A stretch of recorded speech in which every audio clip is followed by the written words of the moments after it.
You've always been like this, ever since you were a kid.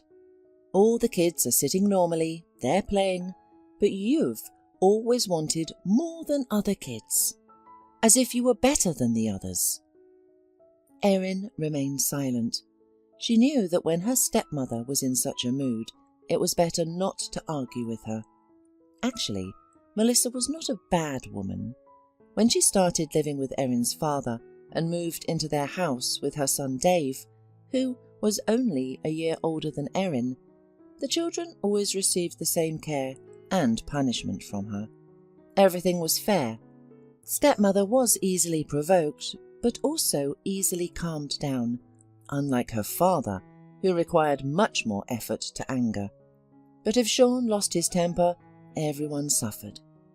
Therefore, it was easier for Erin and Dave to confess their childish pranks to Melissa. She, of course, would first clutch her heart and start lamenting.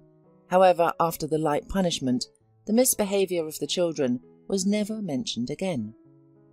But when the stepmother learned that her stepdaughter planned to go to the city after school to study, she couldn't calm down for a long time. The father, of course, was also not delighted, but as usual, he did not express any of his feelings.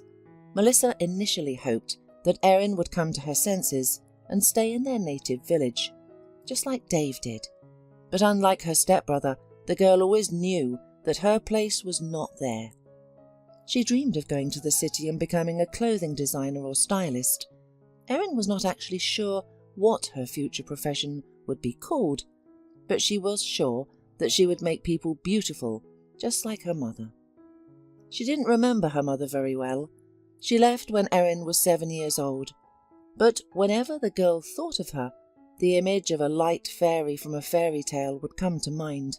Big blue eyes, blonde hair similar to Erin's own, a slim figure, fair skin, a gentle voice and a dreamy gaze.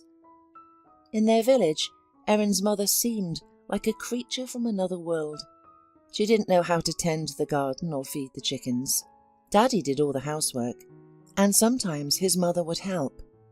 The woman did not like her daughter-in-law, who was completely unadapted to village life, and she often used swear words to remember the day when her son brought her from the city. Erin's mother loved doing only 2 things, singing and sewing clothes, and Erin still kept the dresses made by her mum's hands from her childhood. Unfortunately, when Erin was 7, her mum disappeared. The girl couldn't understand what had happened for a long time. She kept asking her father where her mum was and when she would come back. He remained silent. Finally, her grandmother provided an answer. "She left you and ran back to the city. She couldn't live here. I told Sean right away that she was no match for him. She didn't belong here. I hope we'll raise you to be a good person, not like your good-for-nothing mother." And soon after she found her son a second wife. A simple, frugal woman experienced in family matters. "Here is Melissa," she said to Sean. "She's a good woman. She has already given birth to a son, buried her husband, and yet she manages the household just fine." Sean obeyed and they got married. And although, in some sense, Melissa replaced Erin's mother, the girl never forgot about her real mother. Deep down, she was sure that as soon as she arrived in the city, she would find her. Surely her mother had already become a famous fashion designer, and Erin would follow in her footsteps. They would meet at a fashion show, and her mother would recognize her and be proud. And so the day of departure finally arrived. Even the loud displeasure of her stepmother, who accompanied her to the bus, could not spoil Erin's mood. Melissa placed her stepdaughter in the best seat she could find and made sure the old suitcase was neatly placed in the luggage compartment. "All right," she said sternly, glancing gloomily out of the window. "Write to us once you're settled in." Suddenly Melissa bent over abruptly and awkwardly kissed her stepdaughter on the cheek. Then, as if startled by her own emotions, she quickly recoiled and got off the bus. Erin saw her rapidly retreating figure through the window. "She's good," the girl suddenly thought, although not my own mother. The next morning, Erin diligently studied the list of those admitted to the college, only to find that her name was not on it. "Didn't get in?" A tall, skinny, red-headed girl with funny glasses asked sympathetically. "It's just a mistake," said Erin confidently. "I'm sure they should have accepted me." The red-haired girl shrugged. "Since you're confident, go to the dean's office and find out for sure. If you like, I'll walk you there." Erin nodded. As they walked down the narrow, dark corridor, she asked the new acquaintance her name and if she had been accepted into this college. "My name is Jill. No, I didn't get in because I wasn't going to. I was just walking by. It's hot outside, so I thought I'd come inside and sit in the cooler room for a while. It's interesting to look at the applicants, how they are happy and sad." Erin was surprised at this way of spending time, but decided not to show it, especially as they were approaching the dean's office. "Well, good luck," Jill said. "I'll wait for you here." Erin knocked cautiously. From the other side of the door came a muffled voice. "Come in." In the office sat a short, dense, grey-haired man with glasses. "Hello, I'm here about enrolment. It seems they forgot to put me on the list of those who passed the exams." The dean looked up and looked surprised at the brave girl, but nevertheless asked for her last name and first name. "Just a moment." He pulled up a thick pile of sheets, flipped through it with quick, honed movements, found the one he wanted and read it carefully from beginning to end. He frowned and looked at Erin. "There is no mistake. You did not enter." Seeing the girl's face, he added softly, "Try again next year. Only prepare properly." Erin nodded dumbfoundedly and left the office. Jill, as promised, was waiting for her in the corridor, looking at the stand with the history of the department with interest. "Well?" she asked. "Did you figure it out?" Erin nodded, feeling tears coming to her eyes. "I didn't get in." "Oh, I'm sorry. Don't worry. You'll definitely get in next year. My older sister got into university only the second time, but nevertheless, she's graduated with honours." Erin smiled, strained. "Thank you. All right, let's get out of here." Outside, as luck would have it, the weather was particularly nice. The sun was shining dazzlingly, birds were singing, and the flowers in the flower bed outside the college filled the air with a lusciously sweet scent, as if no one in the world cared that Erin's dreams had just been shattered. "Where are you going now?" Jill asked. "Maybe we should go the same way. In fact, I'd like to have a coffee right now, and a little snack. Would you like to join me?" "I'm going to the train station," Erin said, and lightly shook the hand in which she held the suitcase. "I came here from the village." "And there are no relatives here?"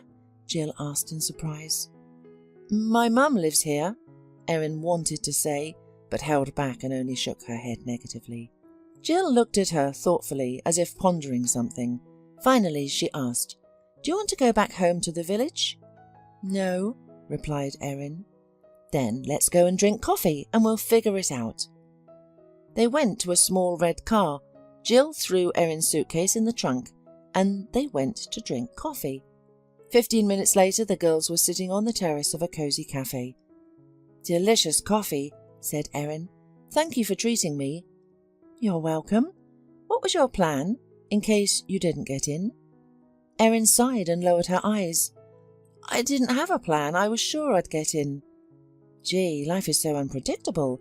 You have to be ready for anything." Jill shook her head.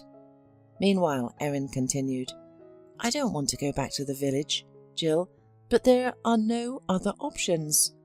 I thought I'd study, live in a dormitory, get a job." "Okay, Erin, here's my plan. You can live with me, find a job, and prepare for enrolment the next year." Erin looked at her incredulously. "Why do you need it?" Jill shrugged her skinny, pale shoulders covered with freckles and replied, "Why not?" Jill lived in a large 3-bedroom apartment on the first floor of an old 9-story building. But as soon as Erin entered, she immediately felt an atmosphere of coziness. In the first room there was a piano with stacks of yellowed sheets with notes on it. Next to it was an old chair, upholstered in cracked brown leather. Opposite the instrument near the wall was a couch, and above it hung bookshelves with a few photo frames interspersed with dusty old books. "Your parents?" Erin asked. Jill nodded and replied, "My dad's an opera singer, and my mum's a diplomat, like my older sister." "Wow," said Erin, dumbfounded. Jill only shrugged. The second bedroom was Jill's bedroom. There was a large bed, a tall, ceiling-high wooden closet, and shelves with many dolls. "Mum brought them back from every trip," Jill explained. Erin remembered that she had only 2 dolls as a child. The first was a bald baby doll, which she believed her mum had bought for her back in the day. The second was a Barbie doll her stepmother had given her as a Christmas gift. Jill said thoughtfully, "You will live in the 3rd bedroom. It's kind of my guest room." The 3rd bedroom had a fold-out couch, a wide, squat dark dresser, and a desk and chair. "Okay, get your stuff sorted out for now. Take the towel and linens in the dresser. Don't be shy. The bathroom and toilet are just to the right of the front door. Get some rest. Maybe you need to sleep or just lie down. I'll do my own thing, and then we'll go to my friend's summer house tonight." Erin had never been to a country house, especially one so big and beautiful. The huge 2-story wooden house was full of cheerful young guys and girls, most of whom seemed too drunk and loud. Jill felt like she belonged in this company. She introduced Erin to everyone, presenting her as her new friend and future clothing designer. Erin smiled shyly and wished she could disappear. Distractedly taking the plastic cup of wine in her hand, she stepped aside, then saw the back door to the yard open and slipped in. It was much quieter outside. There was a couple hugging on the bench near the porch, but further back in the garden, where a white gazebo stood between the trees, there seemed to be no one. That's where Erin went. She sat down on a bench, put a glass of wine on the railing and closed her eyes. Suddenly a pleasant male voice came from above her. "Why is such a fairy sad alone?" Erin opened her eyes and saw a tall, handsome guy. "My name's Joshua, so why are you bored?" he asked. "And I'm Erin. I don't know anyone there. Also, everyone's been drinking a lot." Joshua raised his eyebrows and sat down next to her. "It's beautiful here, isn't it?" he said. "Yes, it's beautiful," Erin agreed, but under the gaze of his dark eyes she felt both hot and cold. She wanted him to leave, or, on the contrary, to sit here with her until morning. A month passed. "Jill, get up, you're going to be late for work." Erin pounded insistently on her friend's door. No one answered, so Erin went in. Jill was sleeping sweetly, with her head covered with a blanket, from under which only her left heel was sticking out. Erin tickled her. Jill shrieked and threw off the blanket, sitting on the bed and wiping her eyes unhappily. "How did you get so much strength, Erin? I heard that you came back just in the morning. Did you go out with Joshua again? Haven't you had enough of him for a month yet?" Erin smiled embarrassedly. "And you were reading again till morning, weren't you?" Jill stretched and said, "Well, yes. Ben gave me his new novel to review. It's still a draft, but it's already entertaining. Okay, let's have a quick breakfast. I'll drop you off at work on time." "Then you wash up," Erin said. "And I've made breakfast. I'll set the table." In the kitchen, Jill asked, "Do you regret working as a cleaner? Just tell me and I'll find something more suitable for you at my work." Erin shook her head. "No, I like everything, and I can learn a lot there, even just by listening to my boss yell at her assistants." "Well, if that's the case, I won't interfere with your learning process," joked Jill. A month later, when Erin woke up in her new friend's apartment after a weekend spent at the summer house, it became clear to her that she needed to look for a job immediately. Although Jill said that she didn't have to pay for housing, she still needed money for groceries, transportation, and everything else. But who would hire a young girl without an education? For some reason, Erin remembered the words of her stepmother at that moment. Melissa had said those words to her son Dave, who had graduated from school and didn't know where to find work. There's plenty of work everywhere. If you want to find a job, go outside and look around. That's precisely what Erin did. She walked around for 2 hours exploring the city, admiring the tall buildings and the big green parks. When she was already tired and headed home, her eyes fell on a small ad on the door. Full-time cleaner wanted in Cassandra's fashion house. The sign for Cassandra's fashion house was beautiful. It had huge, sleek, white glossy letters on a black background. A high, white marble porch led through transparent doors into a hall with a ceiling adorned with paintings of flowers, clouds, angels, and warriors on horseback. Erin wanted to examine everything in detail, but a high-pitched female voice interrupted her thoughts. "Young lady, who are you?" A slender woman in an airy white blouse and a very tight black skirt approached her. "Hello," said Erin. "I'm here about the ad. Do you need a cleaner?" "Yes, but we have very strict requirements. Not just anyone can do it." Then the woman gestured for Erin to follow. Together they walked through the snow-white hall, which was almost empty except for mannequins and clothes racks along the walls. At the back of the hall there was a massive wooden table piled with colourful fabric pieces, buttons of different shapes and sizes, brooches, belts and more. There was a large black leather armchair behind the desk where a woman in her 60s was sitting and smoking. She had very short grey hair and attentive black eyes that scanned Erin from head to toe. "I'm ready to start working today," Erin said. Cassandra grinned. "Actually, we have one requirement. Clean well and do as you're told. The main thing is to be indispensable. A quiet, hard-working mouse." "I can do that," Erin said confidently. Cassandra looked at her assistant. "Latrice, did you hear her? Hire the girl." Then she took a drag on her cigarette and tucked some drawings and photos into a black leather folder. "Let's go," Latrice whispered to Erin, barely moving her lips. And so the girl, who had arrived from the village just a few days ago, became a cleaner in one of the city's best fashion houses. Only after seeing everything from the inside did Erin realise how different her idea of style, fashion and clothing design was from the reality. She understood why she hadn't been accepted into a fashion school. Erin strictly complied with Cassandra's requirements to be as quiet as water and as low as grass. She silently wiped mirrors, dusted and collected fabric scraps, while catching every word her boss said. She tried to memorize every image created in the studio, and although she worked from morning until evening every day, she never felt tired, especially since Joshua would take her out in the evenings.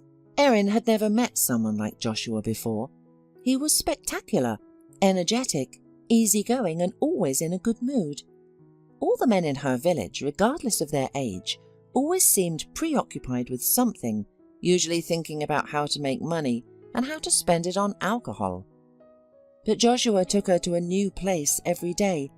In the span of a month, she looked at the city at night from an observation deck, rode horses, touched dolphins at the dolphinarium, and strolled through the botanical garden.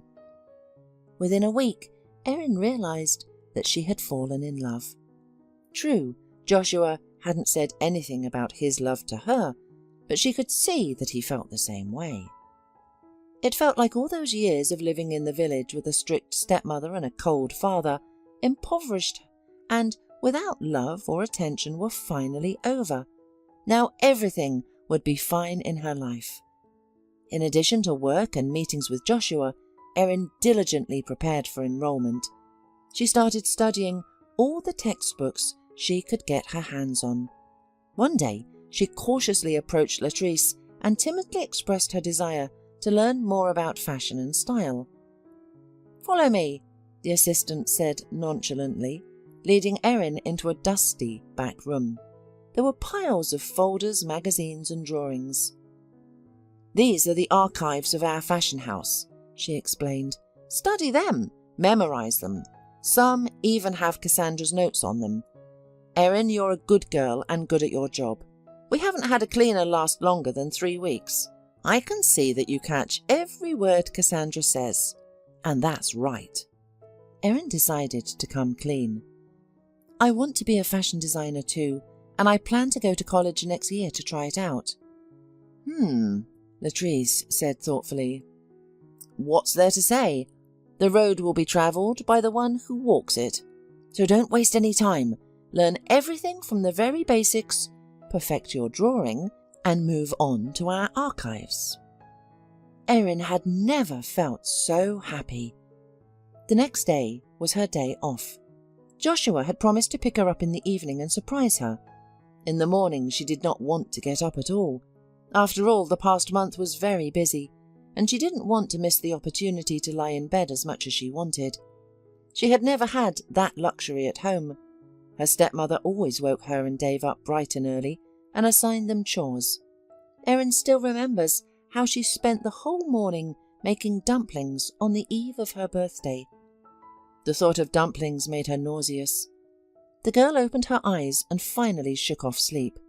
Then Erin jumped up and ran to the bathroom. "Jill," she said indignantly to her friend, entering the kitchen, "I can smell from the bedroom that these eggs are spoiled. Why are you frying them?" Jill looked up from her book in surprise and walked over to the skillet, sniffing it with her nose. "I bought them yesterday. What makes you think they're not fresh?" "The smell of them made me sick." Erin opened the window wide and the fresh air made her feel better. Jill frowned. "Interesting. Take a test, please. Take it from my shelf in the bathroom." Erin looked at her friend in surprise, but obediently followed her suggestion. A little later, when Jill had already put breakfast on plates, Erin returned to the kitchen. "2 stripes," she said, stunned. "Wow. I don't know what to say. It depends on whether you are expecting it or not." "I wasn't expecting it," Erin admitted honestly, "but I'm pleased, and I think Joshua will be happy too." "Great then." Jill cheered for her friend. "And now, pregnant woman, let's have breakfast." All day long Erin walked in high spirits. The news was unexpected for her, but it turned out that this is how it should be.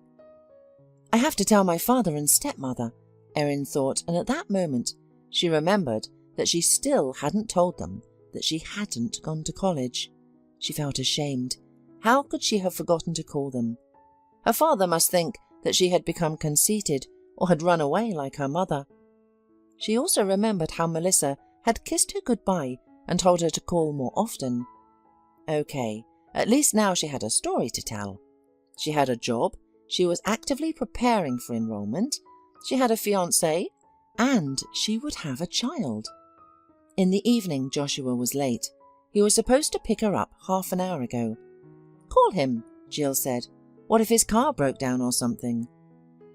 "I don't have his phone number," Erin said. "What do you mean?" Jill didn't believe her, thinking she had misheard. "I don't know. Somehow I didn't ask his number. We saw each other almost every day and agreed in advance when we would meet next time. And during the day he is at work, so there isn't enough time to talk." Jill frowned. "And where does he work? Do you know?" "No." Okay, what's his last name?" "I haven't asked," Erin replied, almost crying. "Okay." Jill came to her friend and hugged her. "Let's wait until tomorrow. If he doesn't show up, let's go to his house." Erin walked around the room. "Jill, what if something bad happened to him?" "Erin, nothing could have happened to him. So we wait until tomorrow, and then we go to his place." That night, Erin hardly slept at all. Images of Joshua getting into an accident, being attacked by hooligans, or the elevator rope breaking flashed in her mind. She slept for a couple of hours and woke up early, feeling completely exhausted. Jill? She knocked cautiously on Jill's door. Erin, it's Sunday, 8 o'clock in the morning. Let's get at least another hour of sleep.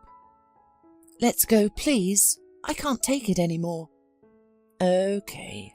Jill sleepily stretched and looked at her worried friend. I can't say no to a pregnant woman.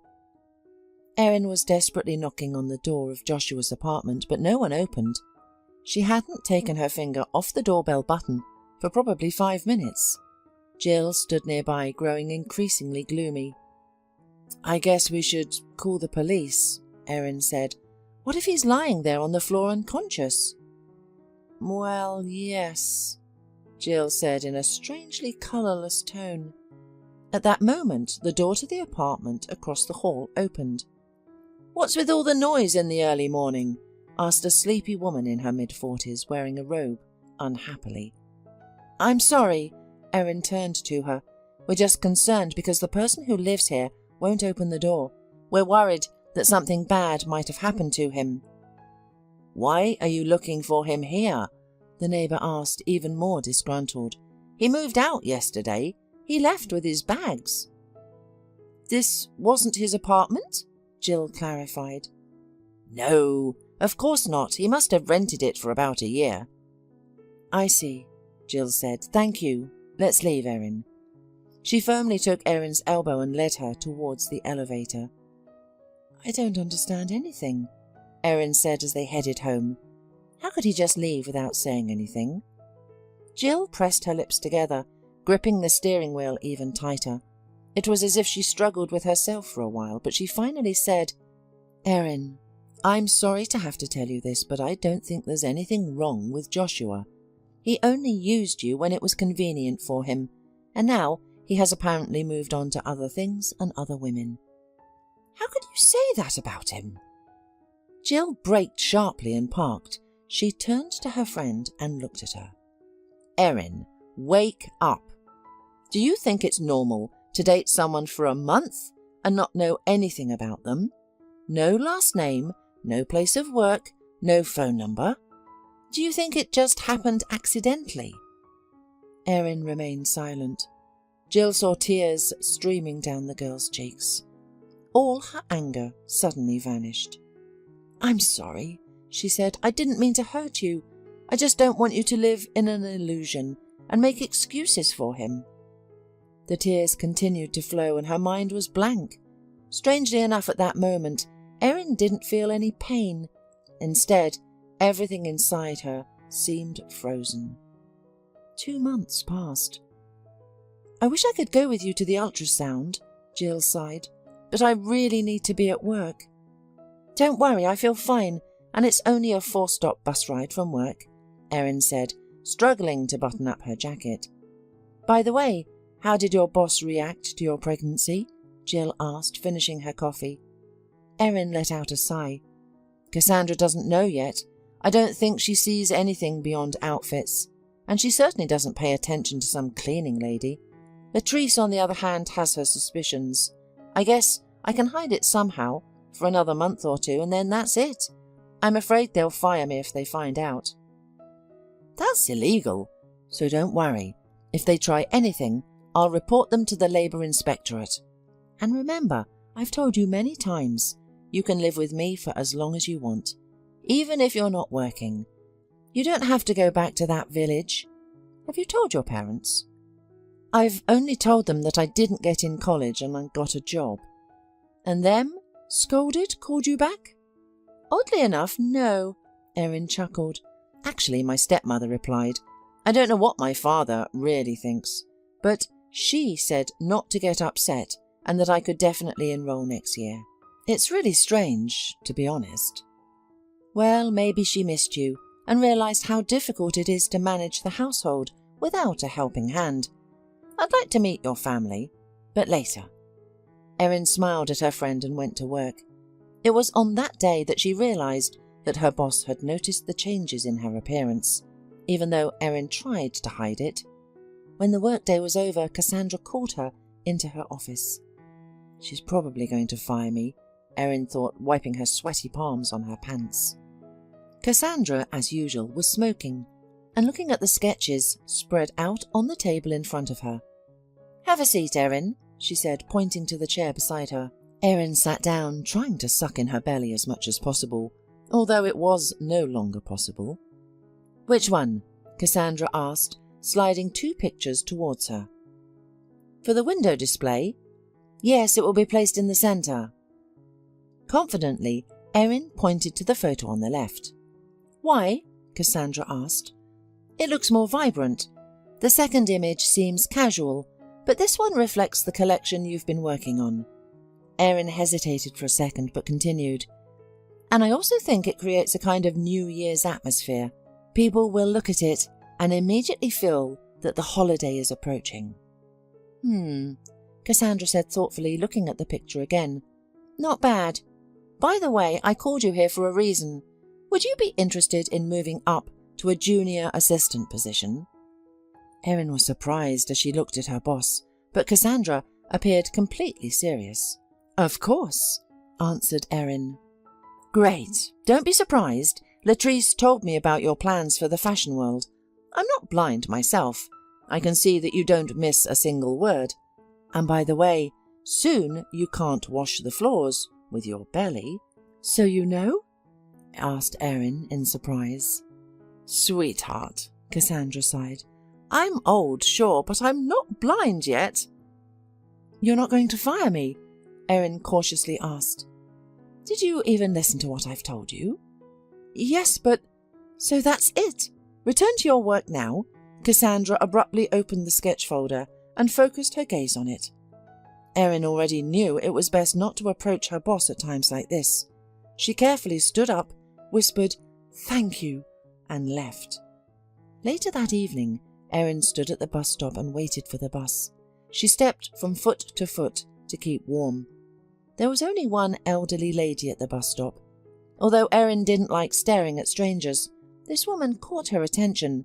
She was wearing a long, red plaid woolen coat, and in her arm sat a big black cat, who was carefully watching Erin with big green eyes. Finally the bus arrived and Erin and the old woman got on. "Payment at the entrance," the driver shouted sharply, almost causing the girl to drop her bag. Erin paid, walked through, and sat in the first seat of the empty bus. The elderly woman stopped in the aisle, made the cat comfortable, and began searching for something in a small, beaded black purse. "Hurry up, please," asked the impatient driver. "Just a moment," replied the old lady politely. "There's a coin somewhere in here." The driver let out a loud, defiant sigh. The elderly woman searched her bag even more diligently, while the cat meowed unhappily. "Take it," Erin said, holding out the money to the driver. He grumbled but said nothing. The girl returned to her seat, and the elderly woman sat down next to her. "Thank you, my dear." "You're welcome." "Are you going for an ultrasound?" the woman asked. "How did you guess?" The woman smiled, stroked the cat, and gestured towards Erin's belly with her eyes. "It's not hard. For now, almost no one notices yet, because the term is small. I have an experienced eye. I can tell you something else interesting." The black cat suddenly stood up, stretched, and climbed from the old woman's lap to Erin's lap. "That's a good sign," said its mistress. "Usually he doesn't approach strangers, but he likes you." Erin stroked the cat. Its fur was warm, almost hot. "What do you want to tell me?" The elderly woman smiled, closed her eyes, and began to sway slightly forward and backward.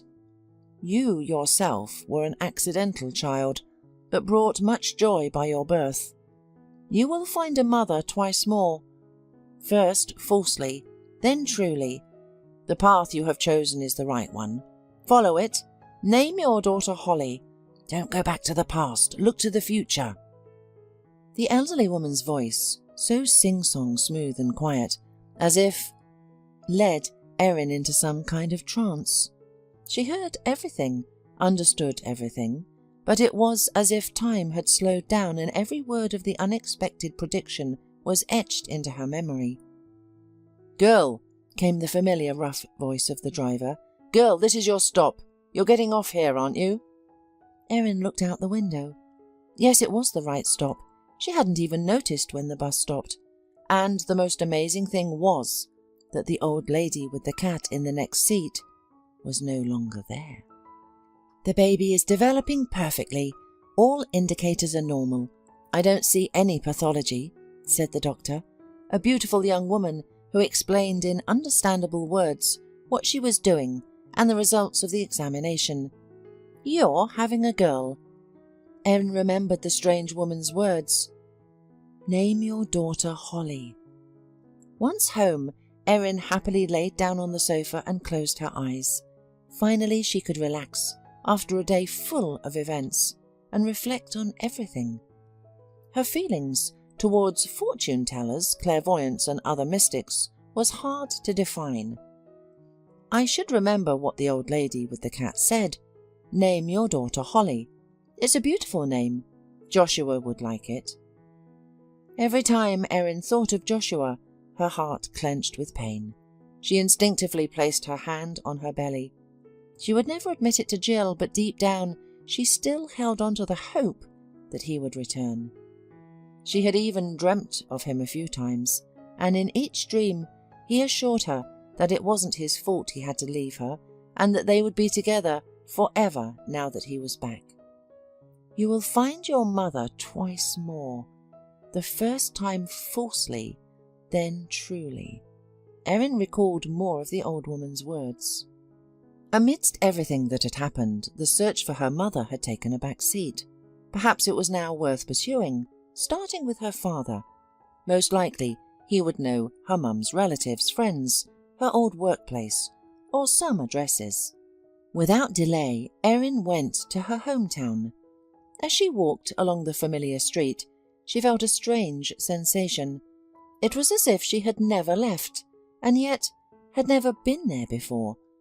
The small old wooden houses, smoke billowing from chimneys, shaggy dogs barking at the bus, women in warm scarves and men in boots, felt both close and distant. It was as if Erin had seen it all in a past life.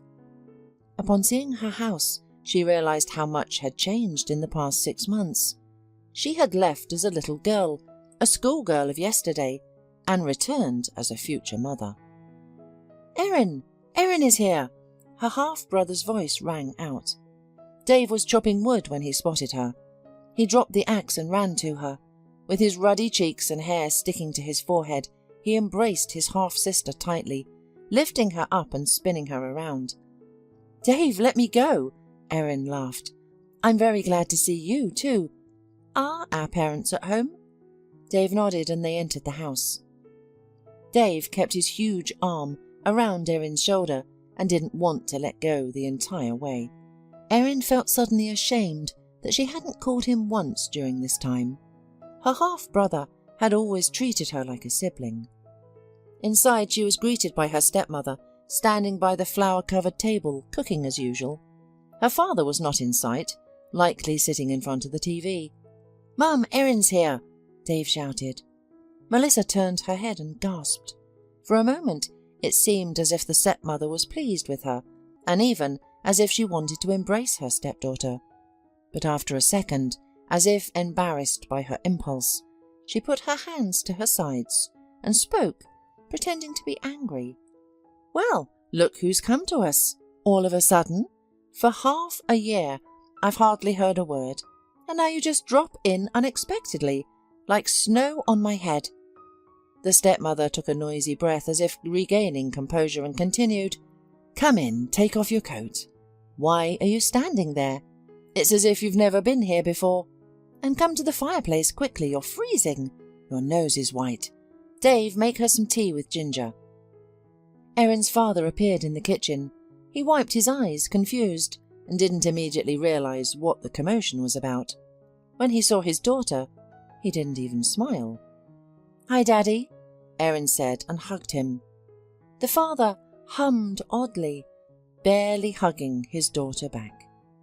"Sit in the living room for now," Melissa commanded. "We'll be having dinner soon." Erin, her father, and her stepbrother made their way into the living room. The father turned up the volume on the TV and returned to watching his favourite programme. Dave asked, How's work going?" "It's fine. They even promised me a promotion. I'll be a junior assistant now. And how about you?"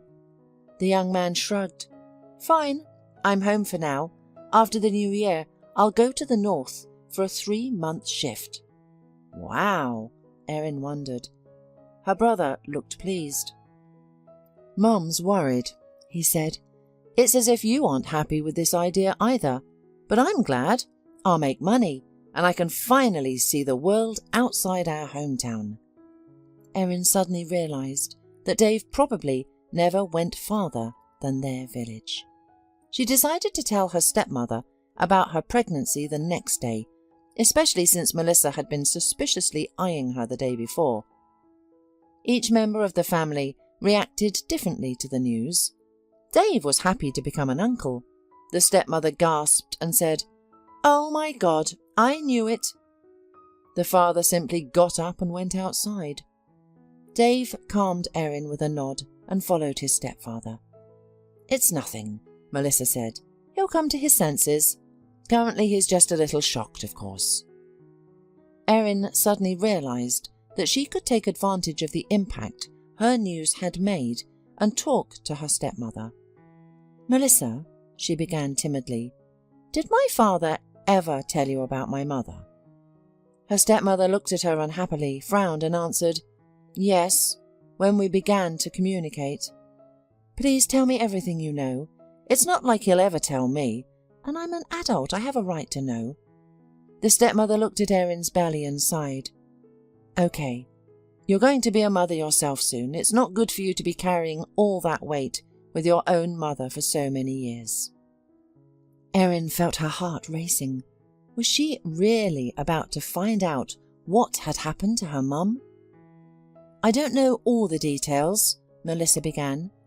"Sean told me once when he was drunk, and it was a long time ago. In general, they met when your father came to the city to take a chauffeur's course. He seemed to like your mother right away. Sean said he didn't understand why she paid attention to him. It was clear that the girl was from a rich family. It was quite a strange story. She either quarrelled with her parents, or they went somewhere, or died. Anyway, she and Sean hit it off rapidly, and by the time he passed the exam and was about to leave, she suddenly said to him, 'I want to live with you, and I want to live in the village.' They got married quickly, and almost immediately it turned out that your mum was pregnant. Well, and when she left, you probably remember." Erin nodded. She remembered it very well. "Didn't father say why she left?" Melissa shrugged. He only said that it quickly became clear to him that she didn't belong here. At first, Sean hoped his wife would adjust to village life. He even took all the housework on himself and sat with you when he could. But no, your mother was very homesick. It was as if nothing pleased her. "Not even me?" said Erin quietly. Melissa reached out her hand as if she wanted to pet Erin, but took it back halfway. "Sean said she loved you. That's why she lived with him for so many years. But she was getting worse every day. He knew that one day she would leave, and so she did." "I want to find her," Erin said. "There must still be some addresses, phone numbers, where she lived when they met. And her parents, my grandparents, didn't they ever come to visit us?" "No." Father's voice came from behind him. He entered, somehow unnoticed, and the women even flinched at his voice. The father walked heavily, sat down at a vacant table and began to narrate, looking absently at his daughter. "I tried to find her. There were no cell phones back then. The only address I knew was her then apartment, which she rented with a friend. 8 years later, other people lived there, and no one had heard of your mother.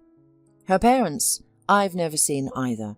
As if she had a big fight with them and hasn't spoken to them for months at the time of our meeting. I don't even know if they know they have a granddaughter. I think while she lived in the village, she didn't communicate with anyone from the city. Her parents seemed to be wealthy people. I have no other information." "So there's no way to find her?" Erin asked. Her father frowned. "If she wanted to, in so many years she could have already come here herself. If not to me, then at least to you. Or at least sent a birthday card." The trip to the village left Erin with mixed impressions. She had hoped so much that she would find a clue as to how to get on her mother's trail. And as much as she hated to admit it, her father's words had hurt her deeply. Surely her mother could have visited her in all those years, and since she hadn't, she didn't want to see her. Well, she would soon have a daughter of her own, and Erin would take care of her. "Tell me, how was your trip?" Jill asked her. After listening to her friend's long story, she sighed. "Well, what is there to say? I guess your father is right. And really, you have many other things to do now. There's a promotion coming up at work, isn't there?" "Yeah," Erin smiled, as the thoughts of work were nice. "Of course, it's only called beautifully junior assistant. In fact, there will be almost no difference in salary. Yes, and the work will consist mainly of bringing and serving." "You'll pass everything," Jill said confidently. "You'll be one step closer to your dream. It's not like scrubbing floors." "You're right, as always. All in all, I'm happy with everything. I just miss Joshua sometimes." Erin looked at Jill, knowing that she would be unhappy at the mention of her failed fiancé, but she suddenly suggested, "I've been thinking, maybe we should ask my acquaintances, those who were at the summer cottage when you met. Someone must have brought him there. You must know someone close to him, or a friend, maybe his parents, his brothers or sisters." "Don't, Jill. I was thinking the same thing. But he's like my mum. If he wanted to, he would have contacted me a long time ago. So when I find him, what am I going to say? 'Hi, Joshua, you're a scoundrel. Here's our daughter. Pay alimony.'" Erin shook her head. "No way. Holly is my daughter. I don't want him to have any rights over her. I'll raise her myself. If she asks who her father is, I'll tell her everything I know." Jill sighed. "Okay, that's up to you. I'll help you in any way I can." Time passed. One day at work, Latrice approached Erin and asked, "Erin, when is your due date?" "Around the beginning of May," replied the girl. "Oh, that's not soon enough." "That's great. Just in time to model in the spring show of Cassandra's new collection." "Modelling?" Erin thought she'd misheard. "I'm not a model, and my belly's already huge." "Just what she needs," Latrice said nonchalantly. "Cassandra is developing a maternity collection and wants to present it in late winter. And she wants you as a model. Don't worry, it's nothing complicated. We'll get you ready. There's not enough time. Meanwhile, here's a list of tomorrow's new responsibilities. You're no longer a cleaning lady, but a junior assistant. Basically, you do whatever I or Cassandra tells you to do. You'll be preparing clothes, shoes, coordinating fittings, making sure all the supplies are in sufficient quantities, and much more. By the way, how long do you plan to work for?" "As long as I can. I'm feeling great and the doctor said it's okay." "That's great. Of course, after the birth you'll be on maternity leave. We all understand that. But keep in mind, Cassandra won't be expecting you for long." "I understand," Erin replied, but she really had no idea what to do. Jill can't babysit, she works. There is no money for a nanny. Who else should I ask? The father? I don't think he'd agree, thought Erin. For a moment, the thought flashed that Jill was right, and that it would be possible to find Joshua and ask for help. He obviously had a lot of money. But Erin was disgusted when she imagined that he would refuse her, or start lying, or justify himself, or say that it wasn't his child. Surely he was counting on never seeing her again. No, Erin was not going to impose. There was a lot of work for the new position. Erin even sometimes thought that staying as a cleaner would involve much less work. But the girl did not complain. She felt great, and at work she was ready to even spend the night. And everything went easily and well with her, as it happens when a person is engaged in their favourite work. Of course, pregnancy made its own adjustments. It was necessary to visit doctors, attend courses for pregnant women, buy things and furniture that would be needed for the future baby. And then there was also preparation for enrolment. One evening, the friends were sitting in front of the TV, watching an old romantic comedy and eating ice cream straight from the big plastic tubs. "Isn't it weird for you?" asked Erin to Jill. "Basically, you and I are complete strangers to each other. We met by chance, and now I've been living in your apartment for more than 6 months. And I've got a baby on the way. Of course, for me, you are an angel who came from heaven, saved me in the most difficult moment. Without you, I would have sat in the village, listening to my stepmother's lectures and milking cows. I'll always be grateful to you, except that sometimes I feel like some kind of parasite who has entered the trust for a good man who lives off him." Jill licked her spoon and shrugged. "No, this situation doesn't seem strange to me at all. Or are you tricking me, plotting to clean me out?" "Of course no," Erin replied with a smile. "Well, that's just fine," Jill said. "I am helping you because I want to and can do it. Remember, a person helps you only if he or she wants to do it, because we always have the right to refuse. I like being friends with you. I'm not the easiest person to get along with, even if it doesn't seem that way at first glance. And you, how can I put it, balance me out well. I don't feel any discomfort from your being here. On the contrary, only joy. Thank you, Jill. I hope someday I'll be able to repay you in kind." "You're already paying," the girl said. "You buy groceries, clean the house. I'm not even talking about the fact that you've practically relieved me of cooking. I hate cooking, and in the future I plan to tell everyone that I once lived with a celebrity from the world of high fashion." Erin laughed. "All right, tell about it. As for cooking, I like it. I'm also thinking about the future when my daughter is born. First time, of course, I'll stay at home. I don't know, a month? 2, 3? Latrice has made it clear that Cassandra won't be expecting me long from maternity leave." "Wait," Jill clarified. "I thought you'd be gaining experience with them until you go to college." "There's a correspondence department. Then I could stay working at the fashion house and study." "Yes, that would be perfect," Jill nodded. "But that's just my dream." Erin sighed sadly. "I haven't yet had the opportunity to prove myself enough for Cassandra to say, 'Yes, that's our future star. I'll leave her on any terms.'" "First of all," Jill said sternly, "dreaming is not a bad thing, especially if your dreams are backed up by action. And yours are definitely backed up. Think about it.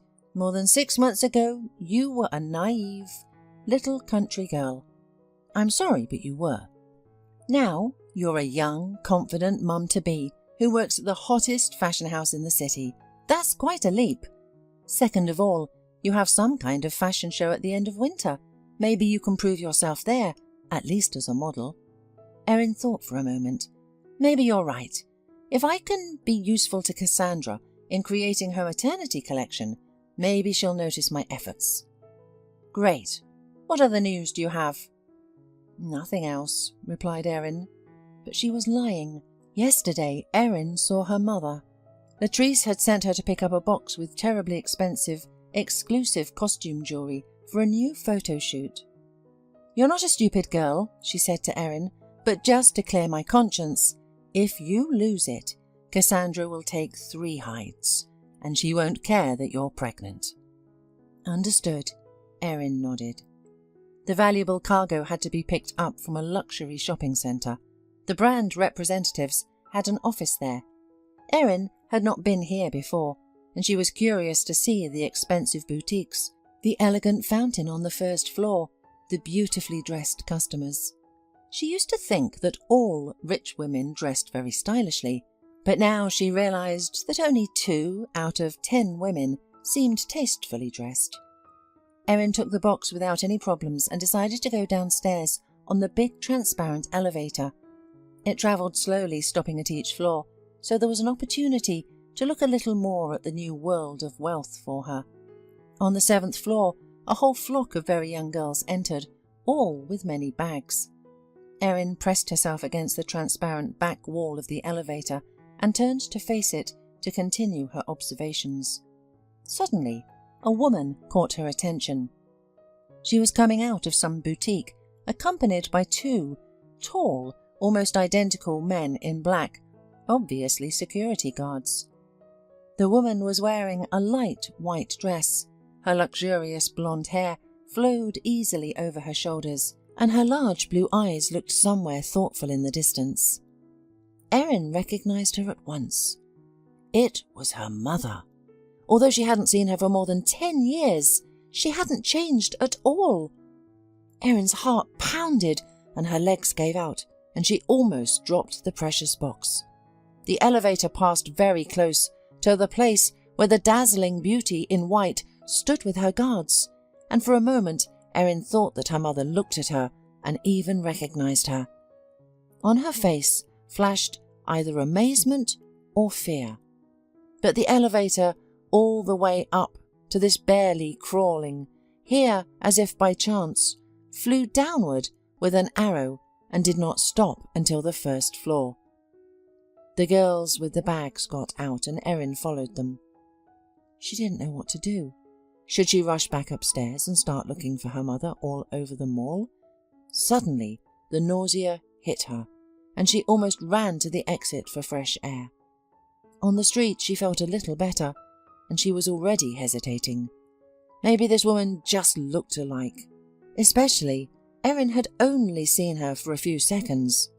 Most likely her brain, flooded with hormones and suffering from hypoxia in the stuffy elevator, saw blonde hair, blue eyes, and slipped her the belief she wanted to believe.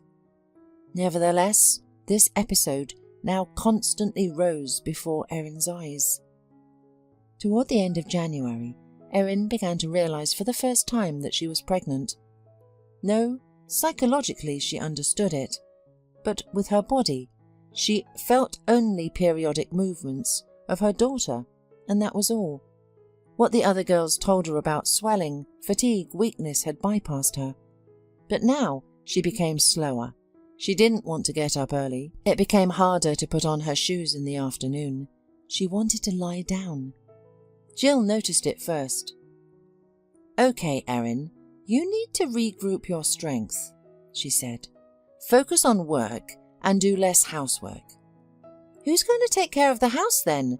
You work all the time too. Why don't we invite Melissa to visit us for a month or two?" Jill met Erin's stepmother when she went with her friend to the village to celebrate Christmas. She charmed everyone there. Dave, it seems, literally fell in love with her and even regretted that he had to leave for a shift in a few days. The stepmother was unusually lively and friendly to the pregnant stepdaughter, showing unexpected warmth and care. Even the father became a little less glum than usual. Melissa, Erin tried to imagine her stepmother in a city apartment. She won't go. She has a household there, and the father won't let her go. She doesn't like the city, and she doesn't like me. Her friend smiled slyly and averted her eyes. Erin knew when Jill had that look. "Are you two already making a deal behind my back?" she asked, astounded. "Well, not exactly made a deal," Jill answered evasively, "but before we left, there was such a conversation. I told her she could stay in my apartment if she wanted a break from country life. She didn't mind. She was worried about you, by the way." Yes, some help wouldn't hurt, but Erin didn't really want to accept it from her stepmother, though there was no other options anyway. Okay, let her come. Inside, she had already prepared herself for the stepmother to pester her with reproaches, unsolicited advice, and opinions that Erin was doing everything wrong. But to her surprise, for the first 2 or 3 weeks the guest was quieter than water, but her help was very noticeable. Now, Erin could afford to get up an hour later. Breakfast and the container with lunch were already waiting for her on the table. In the evening, she and Jill would return to the clean, cosy apartment, even from the stairwell, smelling the scent of homemade pies, or potatoes with mushrooms, or duck baked according to an old recipe. "Yes, Melissa, we can't lose weight with you," Jill said cheerfully to her once during dinner. "By the way, how do you know such recipes?" Erin wondered. Melissa shrugged. Jill showed me how to look for things on the internet. I know that girls now take care of their figures, and I read that it's not good for pregnant women to gain too much weight. It makes labour difficult and affects the baby negatively. So I started searching for delicious and healthy food recipes. Thank you, said Erin sincerely. The stepmother seemed slightly embarrassed, her cheeks turning slightly pink. She habitually waved her hand away. What else should I do here all day long? Putting things in order, going to the store. It takes 2 hours. It's boring just sitting around all day, so I'm looking for recipes. The stepmother suddenly started revealing herself to Erin from another side. It was hard to understand what had changed, whether she was finally resting from the hard village life and her silent husband, or whether Erin had grown up and Melissa no longer felt the need to teach her about life. It turned out that her stepmother was a very caring and gentle woman, thinking about others almost more than herself. However, Erin suddenly realised that she had always been like that. She had never deprived her stepdaughter of anything. She had never given her less than her own son Dave. Most likely, she just didn't know how to express her love and give affection, something that a little girl growing up without a mother desperately needed. Now she was interested in Erin's life and work. At first, she secretly listened to Erin telling Jill something. Then she started sitting next to them and eventually asked the meaning of words she didn't understand. For Jill, Melissa became like a friend. They somehow easily found a common language, and with Jill's encouragement, the woman began to read books, watch movies, and they even went for walks together if Erin was busy. The day of Cassandra's spring fashion show had arrived. The whole previous week had merged into one endlessly long, hectic day for Erin. She probably wouldn't have survived without Melissa's magic soups and chicken cutlets. While it seemed that everything was going according to schedule, and Erin expected to have a couple of days to rest before the show, the experienced Latrice immediately told her that it wouldn't be the case. You'll see, Cassandra will have a meltdown in a few days. She'll be thrashing around like a tornado, tearing everyone and everything to shreds, and screaming that everything is wrong. Get ready. Erin couldn't believe it. Cassandra looked absolutely calm, but everything happened just as Latrice had predicted. Exactly 1 week later, Erin walked into the studio as usual, bringing the last 2 boxes of shoes, and barely dodged a purse flying past her face. "No!" cried Cassandra. "This is all entirely wrong. It's horrible. This was a failed idea from the start. They will look like cows in those dresses. No one's going to buy it. My career will end at this show. The house will go bankrupt, and this place will be turned into a beer bar." Judging by the aides huddled in the corners, Cassandra had been raging for a long time. Only Latrice stood firmly near her boss, apparently trying to say something. Erin clenched her palms into fists for courage and walked over to her boss with an innocent smile. "Cassandra, let's try it on me now," she suggested in a sweet voice. "We'll see what's wrong right away. There's plenty of time to make adjustments." The woman lit a cigarette. "What's there possible to adjust? There's only one way. Put all these rags in a pile and set them on fire." Latrice glanced quickly at the other assistants, and they, as if on cue, began praising Cassandra's genius. She pursed her lips capriciously and rolled her eyes like a little girl. "You're all sycophants," she barked, but it was obvious that the flattery had worked. "Okay, Erin, put on those overalls over there." As Erin changed and walked down the makeshift catwalk, Cassandra's face became even grimmer than usual. "Something's wrong," she said, "but I can't figure out what it is." Erin regained her courage and said, "The belt is unnecessary. It seems like it should emphasize the waist, except that I don't have one, and it ridiculously divides the figure into 2 uneven parts. If you take it off, the look will be softer and smoother." Cassandra said, and in a few ruthless moments, she ripped away the sewn-in belt. "Yes, it's better now." After that, they made adjustments to the entire collection in the remaining time. But despite this, Erin still had a growing excitement. It was scary to imagine that she, a girl from the village in her late stages of pregnancy, would be going on the runway in front of a full audience. "What do you have to be afraid of?" Latrice encouraged her. "Your boss is a beast, and you're not afraid of her. And walking on the catwalk is just a walk.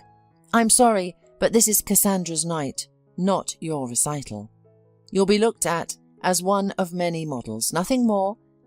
But they'll examine every one of Cassandra's designs under a microscope, looking for flaws and scrutinizing every detail." Erin was reassured by this. Indeed, her role was to go out 3 times, walk along the path with a series of similar pregnant girls, among whom they weren't even professional models, and then quietly go to rest. But Cassandra would have to endure all the critics, competitors, journalists, and those who wanted to express their opinions. Jill and Melissa came to support the young debutante.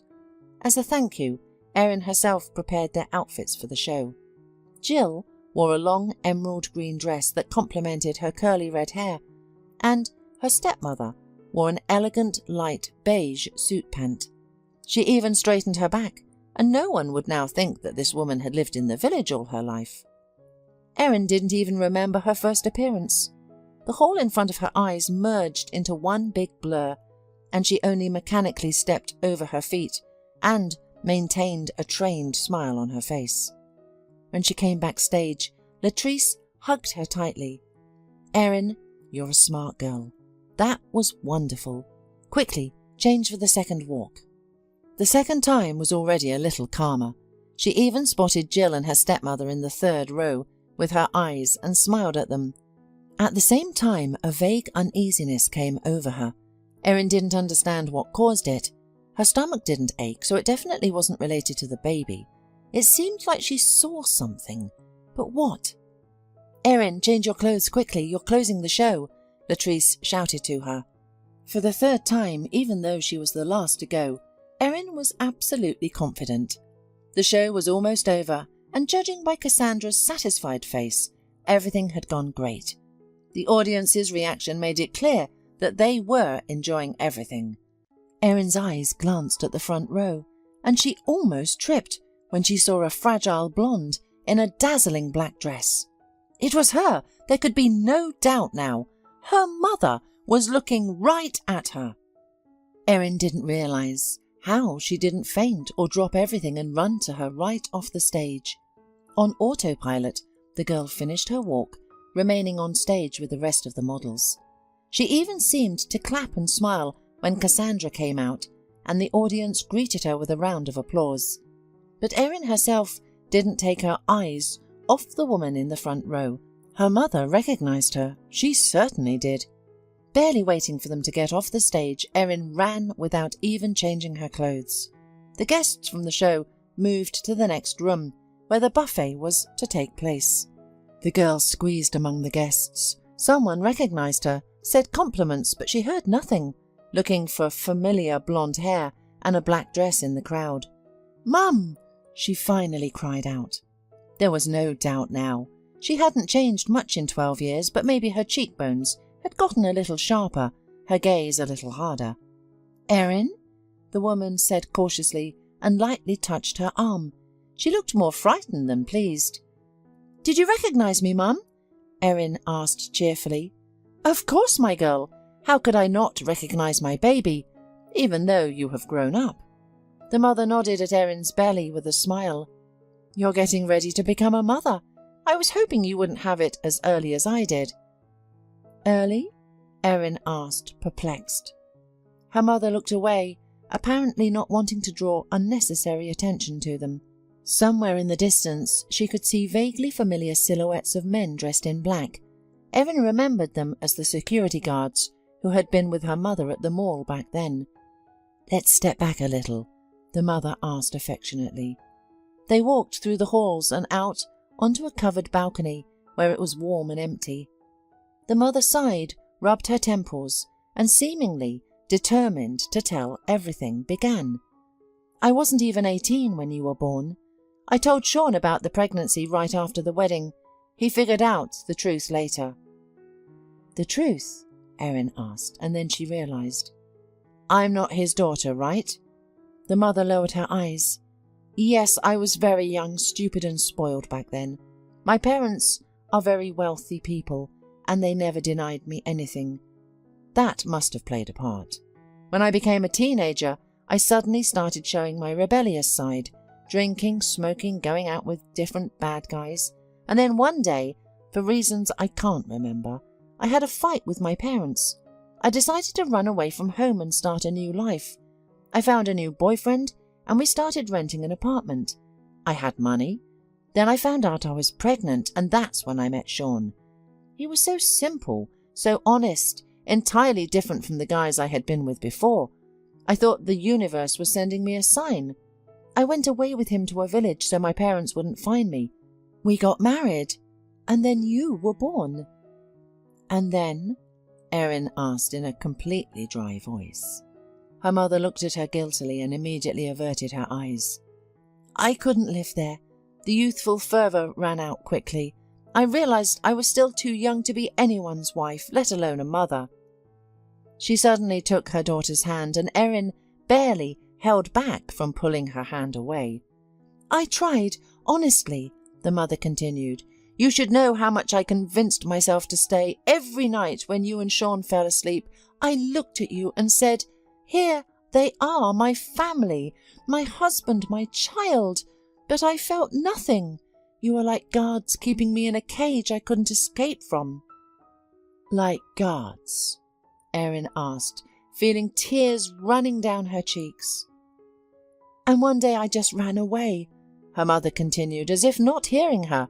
At first I wanted to leave a note to explain everything to you and Sean, but I couldn't find the words. But why didn't you even send a card on my birthday for 12 years? Asked Erin quietly. Her mother lowered her head. Did you go back to your parents? Erin asked, without getting the answer on her previous question. Yes. You didn't tell them about me? No. Do you know who my real father is? The mother shrugged. Honestly, I don't really remember anymore. I was going through a rough patch back then, and after I came back to the city, I didn't see anyone else of those friends. Do you live with your parents now? The woman shook her head negatively, saying very quietly, No, with my husband. He's a very wealthy man and very jealous. Then she bit her lower lip and added in a kind of pathetic, pleading tone, I'd hate for him to find out about you. You wouldn't give me away, would you? Erin shook her head in the negative. Her mother suddenly perked up and smiled as if a wonderful idea had occurred to her. If you like, I'll be sure to introduce you to your grandparents. Yes, and you and I can see each other whenever you want. But looking back at the guards, she added, Well, maybe not very often. But I can call or write you sometimes. Is that what you want, Mum? Erin asked bluntly and looked her in the eye. Her mother looked both guilty and frightened at the same time. Erin suddenly realised that now her mother was not at all happy to see her. Maybe in the first minute she was happy because she thought that now she would remove the burden of guilt that had been on her shoulders for so many years. But now she seemed more afraid of what her rich new husband would think of her. Currently, Erin looked away and noticed her stepmother through the glass door of the balcony. Melissa seemed to be searching for her, appearing anxious. Suddenly, Melissa turned her head and their eyes met, bringing relief to her stepmother's face. And Erin was reminded of a time when she was 11 years old and had caught the flu. Her temperature had risen to 40 degrees, and her stepmother had stayed by her side for 3 days, tirelessly wiping her with a wet towel, giving her raspberry drinks and broths, and placing her cool palm on her forehead. She also recalled their trip to a neighbouring town to find the perfect fabric for her graduation dress. They had spent half a day at the market until finally finding it. Erin felt embarrassed when her stepmother haggled vigorously, eventually lowering the price. It was only after paying that Erin realised her stepmother had used her last bit of money for the purchase. Without the negotiation, they wouldn't have been able to afford it. Where had her biological mother been all these years? She had chosen not to involve her parents even keeping them unaware of their role as grandparents. Her mother had never grown up, playing the role of a carefree girl. When she grew bored, she left her husband and easily removed her daughter from her life, just as a careless student tears out a spoiled sheet from a notebook. Then she returned to her parents, pretending to be an innocent girl who had misbehaved. Finally, she found a new husband who now protected and treated her as if she were still a little girl. How had Erin been so blind throughout her life? "You will find your mother twice more, first falsely, then for real." Erin remembered those words clearly now. She opened the glass door and walked towards her stepmother. There were things Melissa was going to say, but before she could, Erin tightly embraced her. "What are you doing?" Melissa asked fearfully, gently stroking Erin's back. "We were worried about you." "You were talking to someone. Who was it?" "Nobody," Erin replied firmly. "Nobody." "Nice name you picked out for your daughter, after all. The name Holly suits her very well," Melissa said contentedly, pushing the stroller with her granddaughter along the park path. Erin smiled. Holly was growing up to be a calm and sweet girl at just 3 months old. Erin had already started working again, leaving her newborn daughter in the care of her grandmother. Occasionally, Erin took her daughter to work with her. Cassandra decided to develop a children's clothing line and invited Erin to take part in the development. "I think that's a great idea, don't you?" her boss calmly said. "After the spring show, we practically dominated the market for pregnant women. It's logical that they would now want to dress their children with our brand too." But she understood that she couldn't have done it without Melissa's help, and she was truly grateful to her for that. However, it seemed that Melissa enjoyed it too. Sometimes the woman would return to her own home to check on her husband and the house, but she would always come back within a week. "Doesn't your husband miss you?" Jill once asked her. Melissa shrugged. "He was never emotionally attached to me, even when we got married. He used to say, 'I help you raise your son and you help me raise my daughter. We share household responsibilities. That's all our love is. I am certain he doesn't miss me.'" In the city, Melissa felt better and enjoyed taking walks with Erin and her little granddaughter in the park. One day, a woman admired a beautiful black Mercedes on the opposite side of the street. Erin looked at it and felt a shiver. The car seemed strangely familiar to her. A moment later, a tall and handsome man with piercing dark eyes stepped out of the Mercedes, accompanied by a long-legged brunette in a short dress. Erin recognized him instantly, but to her surprise she no longer felt anything for Joshua. "Don't go back to the past, look to the future." She remembered the elderly woman's words. She smiled, turning away from the car, and pushed the stroller deeper into the park.